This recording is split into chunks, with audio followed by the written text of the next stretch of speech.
বাজার মনিটরিং একটা ভালো উদ্যোগ। এই বিষয়টাতে কিন্তু সবচেয়ে ইম্পর্ট্যান্ট রোল যে মন্ত্রণালয় প্লে করে সেটা হচ্ছে বাণিজ্য মন্ত্রণালয়। আমরা জানি যে বাণিজ্য মন্ত্রণালয়ের নতুন যে মন্ত্রী মহোদয় উনি রিসেন্টলি দায়িত্ব গ্রহণ করেছেন এবং উনি সম্ভবত বেশ কয়েকটা মিটিংও করেছেন রিগার্ডিং দিস ম্যাটার।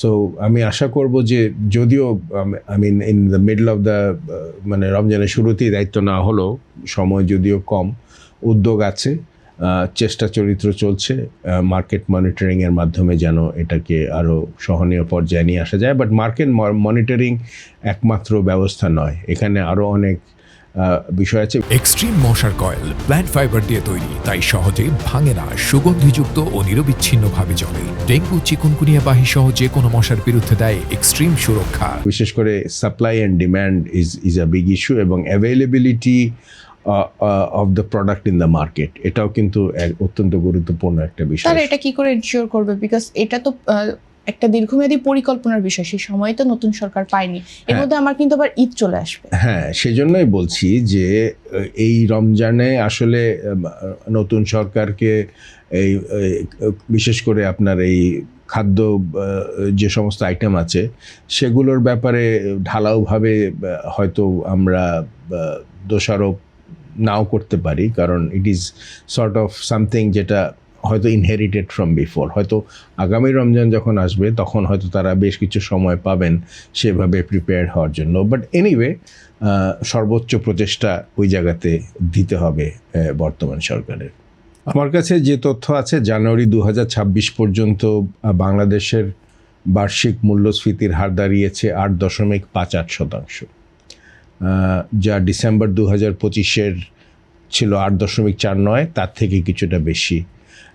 এখানে মূলত যেটা বেড়েছে সেটা হচ্ছে খাদ্য এবং আবাসন খাতের ব্যয় বৃদ্ধির কারণে। সুতরাং মে 2025-এর পরে এই জানুয়ারি 2026-এ কিন্তু সর্ববৃহৎ আমরা মূল্যস্ফীতির পার্সেন্টেজ দেখতে পেয়েছি। খাদ্য মূল্যস্ফীতি 7.71 থেকে বেড়ে বর্তমানে 8.29% হয়েছে। আবাসন ও ইউটিলিটি বৃদ্ধি পেয়ে 8.48% এসছে এবং বিবিধ পণ্য এবং সেবা সেটা উল্লেখযোগ্যভাবে বেড়েছে, সেখানে প্রায় 21.06% বেড়েছে। আবার কিছু কিছু খাতে মূল্যস্ফীতি কমেওছে, যেমন পরিবহন খাতে 6.55%, পোশাক এবং জুতা, স্বাস্থ্য খাতে কিছুটা হ্রাস পেয়েছে।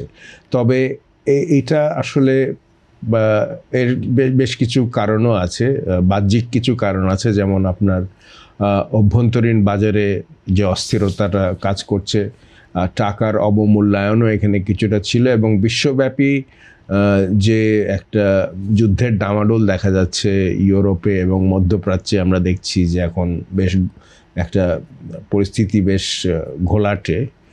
সেজন্য বিশ্বব্যাপী যে সরবরাহ ব্যবস্থা সেখানেও কিন্তু কিছুটা বিঘ্ন ঘটছে, যার জন্য স্থানীয় বাজারে এটার উপর একটা ক্রমাগত চাপ তৈরি হচ্ছে। বর্তমান নির্বাচিত সরকারের জন্য প্রথম যেটা হবে, বিশেষ করে এখন যেহেতু আমরা রমজান মাসের মধ্যে আছি, খাদ্যের দাম সহনীয় রাখা কিন্তু একটা বড় চ্যালেঞ্জ বলে আমরা মনে করছি।